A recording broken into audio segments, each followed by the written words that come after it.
Bom dia, amigos e colegas aqui do Instagram. Hoje eu vou falar um pouquinho sobre o atendimento online e o atendimento presencial, a partir de muitas dúvidas que surgem, na clínica sobre qual seria a melhor modalidade de atendimento dentro de uma análise. Acho que de saída é importante salientar que o atendimento online em análise não começou com a pandemia de Covid-19, embora esse período tenha de alguma maneira consolidado essa modalidade de atendimento por ter se colocado como única via diante do imperativo de isolamento social para o prosseguimento de uma análise, ou seja, para o início de uma análise, não é? Mas muito antes disso, alguns analistas, não muitos, já se dispunham a dar sequência, a dar uma escuta pelo atendimento remoto, seja por Skype, telefone, a partir de uma contingência na vida, seja do analista ou do analisante, Uma mudança de cidade, uma impossibilidade de deslocamento, uma vez de um paciente obsessivo que era insuportável para ele se deslocar de um bairro ao outro para chegar ao consultório do analista. E ele propôs, a partir do desejo dele, que a análise fosse feita a princípio dessa maneira. E o analista nunca tinha trabalhado com isso, mas se dispôs a testar esse meio, essa modalidade, e a coisa correu até que ele conseguiu fazer esse deslocamento até o consultório. Esse exemplo leva a gente a tocar no ponto que eu gostaria de pensar muito antes de supor a ideia de um atendimento ideal para uma análise, um setting fixo, ou seja ele presencial, seja ele online, que é a ideia de que a psicanálise não se baseia em protocolos, em uma técnica rígida. A psicanálise se debruça sobre o inconsciente e na dimensão singular de como ele se coloca para cada sujeito, como efeito de linguagem.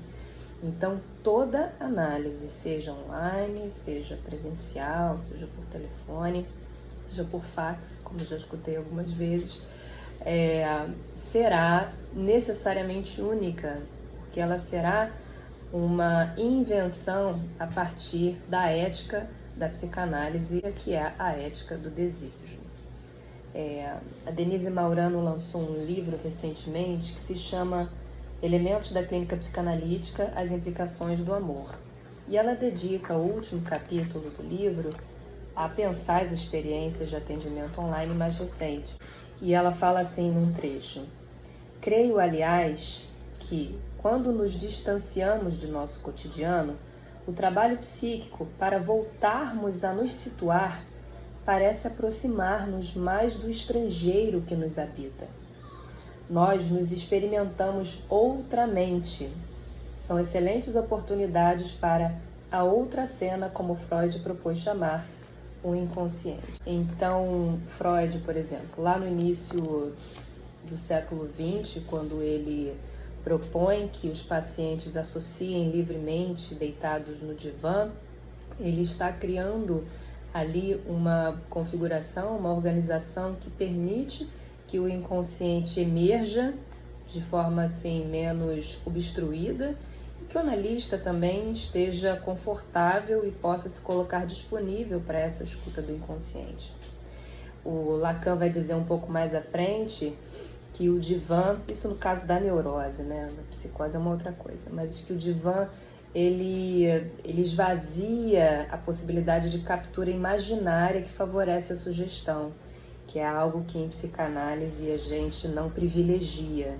A gente trabalha muito mais sobre um enriquecimento do simbólico, e esse olhar que sai dessa captura imaginária do analista favorece isso, muito embora Freud tenha dito que inevitavelmente o cobre da sugestão direta há de se misturar com o ouro da psicanálise.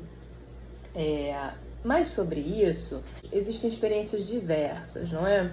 Para que um atendimento online aconteça, às vezes depende de sinal, às vezes depende do acesso, que a pessoa possa ter a um ambiente de sigilo que não tem em casa.